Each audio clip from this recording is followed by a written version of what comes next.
Hello दोस्तों, welcome to my channel. और आज अनुपमा में देख सकते हैं कि अनुपमा चाहती है आद्या की हेल्प करने, लेकिन आद्या हेल्प नहीं लेना चाहती है, गिरी हुई है एक बास्केट में, तो उठ नहीं पा रही है। और इधर अनुपमा चुपचाप बैठ जाती है और चुप छुप कर देखती है को कर क्या रही है, कैसे उठेगी। और यहाँ पर आद्या बहुत कोशिश कर रही है अपने से उठने का, लेकिन उठ नहीं पाई, तो अपनी मम्मी का हेल्प मांगती है। और हेल्प मांगती है तो अनुपमा भी आ जाती है, पूछती है कि मेरी हेल्प चाहिए, तो हाँ आपकी हेल्प चाहिए। और वह पकड़ कर वहाँ से उठती है। उठती ही उसके बाद अनुपमा के दोनों हाथ को झटक देती है, जो अनुपमा को चोट लग जाती है और आँख से आंसू आ जाती है। उसके बाद वो बोलती है जो होता आपकी वजह से होता, आपको अच्छे से समेट कर रखने चाहिए थे।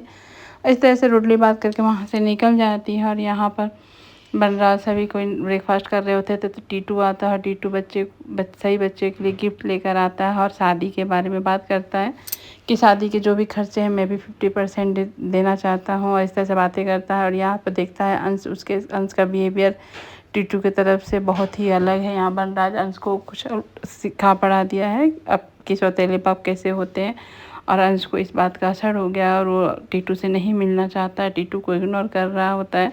और बाबूजी बोलते आओ बैठ के नाश्ता कर लो, तो अंश बोलता है अंश को देखकर टीटू बोलता है रुक जाइए, पहले अंश से तो मिला ही नहीं हूँ, मैं उससे पहले मिल लेता हूँ, उसके लिए रिमोट कार लाया हूँ। तो अंश बोलता है मुझे नहीं मिलना है, मुझे कोई रिमोट कार नहीं लेनी है। और वो इस तरह से टीटू को देखता है कि उससे बात नहीं करनी हो, बहुत गुस्सा रहता है। और ये सब देख कर बनराज बहुत खुश हो जाता है कि जो अंश इस तरह से बिहेव कर रहा था, और बोलता है कि मुझे कुछ भी नहीं चाहिए, आप यहाँ से चले जाओ। और ये सुनकर टीटू ये हो जाता, दंग हो जाता है कि इस तरह से अंश क्यों बात कर रहा होता है। और डिम्पी सब जानती है लेकिन कुछ कर नहीं पा रही है। अंश वहाँ से उठकर टीटू को जाने के लिए बोलता है और कहता है कि आप अच्छे नहीं हो, आप यहाँ से निकल जाओ, आप मुझे पसंद नहीं है। और ये सब डिम्पी चुपचाप सुन रही होती है और सभी घर वाले वहाँ दंग हो जाते हैं कि इस तरह से वो बातें क्यों कर रहा है और क्यों कर रहा है और कैसे कर रहा है। और बनराज यहाँ मन ही मन बहुत खूब मुस्कुराता है और बोलता है मेरा पोता है, मैं उसे समझा दूंगा, तुम चिंता मत करो, आखिर मैंने उसे परवरिश दी है। इस तरह से वो टोंट भी करता है और सब बोलकर वहाँ से वो निकल जाता है। टीटू फिर कुछ नहीं बोलता है, वहाँ से वो चला जाता है।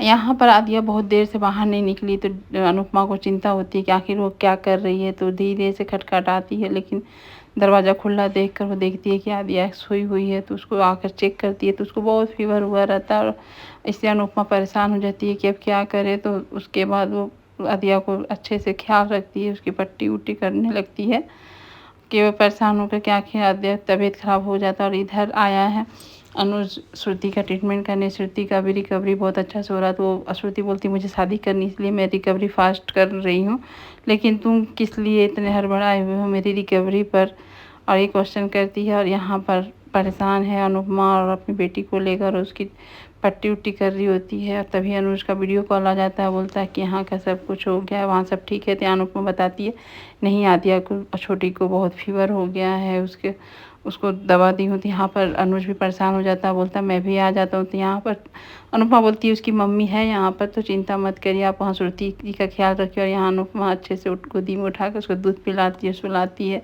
और अपने बेहोशी हालत में जब वो मम्मी बोलती है अनुपमा खुश हो जाती है। यहाँ पर जब अनुज बोलता है चलते हैं घर, तो यह बोलती क्यों, तुमको अनुपमा से मिलने की जल्दीबाजी तो नहीं, आदिया की तबीयत खराब है, ये बोलकर वहाँ से निकलना चाहता है। और यहाँ पर जो खुशी अनुपमा को मिलती है, मम्मी सुनकर वो गले लग जाती है, बोलती है बाप बेटा माफ़ कर दो अब मुझे।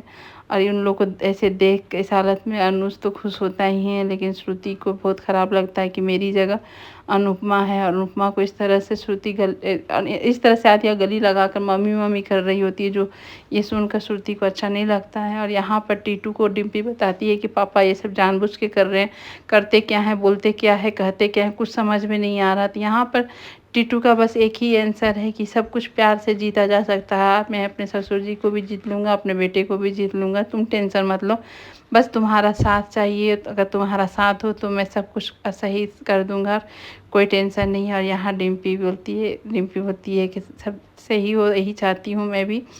और जब अनुज वहाँ अपनी अदिया के पास जाना चाहता है, तो यहाँ पर वो टेंशन में आ जाती है। श्रुति बोलती तुमको अनुपमा के पास जाना, मेरे पास नहीं रहते हो, मेरी जगह अनुपमा ले रही है, मुझे नहीं अच्छा लग रहा है।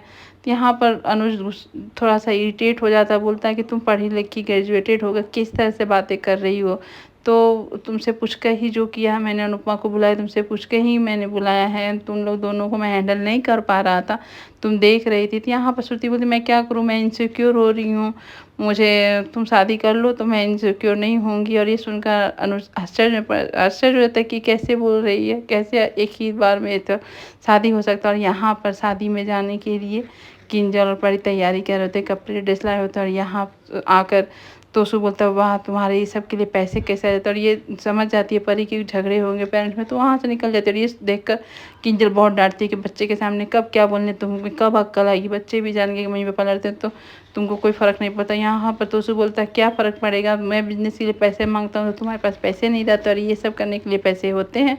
तो यहाँ किंजल बोलती है तुम्हारे बिजनेस में मुझे कोई इंटरेस्ट नहीं है, मुझे मालूम है मेरा पति किस तरह का बिजनेस करता है, मैं कोई इंटरेस्ट नहीं है। यहाँ जो भी कर रही हूँ अपने फैमिली के लिए कर रही हूँ, तो वह फैमिली के लिए कर रही हूँ और पति के लिए कुछ नहीं। और इस तरह से बहस होती है। यहाँ अनुपमा और आदिया किस तरह सोते देख अनुज को जो खुशी होती है वो उसको अपने कैमरे में कैच कर लेता है। और इस तरह से वो कैच कर कर दोनों एक दूसरे को देख रहे होते हैं कि किस तरह से बेटी का प्यार मिला है। अनुपमा कितने सालों के बाद आदिया को गले लगा कर सोई, और ये फ़ोटो देख अनुपमा भी इमोशनली हो जाती है। वो फ़ोटो देखकर यहाँ पर अंश और वनराज अपनी फ़ोटो ठीक कर रहा होता है, तभी आ जाती है काव्या, बोलती है तुमको तो अपनी फ़ोटो फ्रेम भी टेढ़ी नहीं होनी चाहिए, दूसरे के रिलेशन में क्यों ख़राब कर रहे हो, क्यों अपने बच्चे को देखो कि दादा दादी कभी इंटरफेयर किए हैं, हर बच्चे को दादा दादी का प्यार माँ बाप का प्यार अलग होता है, तुम अंश को ये क्यों नहीं लेने दे रहे हो। लेकिन वरना कुछ नहीं बोलता। यहाँ पर अपनी कंपटीशन की रीच की तैयारी कर रही होती है, तभी एक्साइटमेंट में उसके आटा हाथ से अनुपमा का लग जाता है और सब अनुज के मुंह पर गिर जाता। तभी यशदीप का वहाँ फ़ोन आता है और अनुपमा से पूछता है हर एक सब बात की सब ठीक है ना, आदिया ठीक है, श्रुति जी ठीक है, और अपने कंपटीशन का क्या है। तो अनुपमा बोलती सब सही हो रहा। तो यहाँ पर उसके बाद यशदीप बोलते हैं मुझे आपसे मिलना है। तो अनुपमा बोलती इतनी रात को, तो हाँ मैं घर के बाहर ही खड़ा हूँ। तो अनुपमा बोलती है हम पूछकर आप अंदर आ सकते। तो नहीं, मैं किसी को डिस्टर्ब नहीं करना चाहता हूँ, प्लीज़ आप बाहर आइए, आपसे कुछ ज़रूरी बात करनी है। तो अनुपमा बोलती है ठीक है मैं तो। यहाँ पर अनुज बोलता है अब तुम चाहो तो बुला सकती हो। तो नहीं, अनुपमा बोलती है मैंने पूछा था लेकिन उनको बाहर ही बात करें, तो मैं आती हूँ 2 मिनट में। और आज का एपिसोड बस इतना ही। आपको कैसा लगा बताइए ज़रूर। Thank you.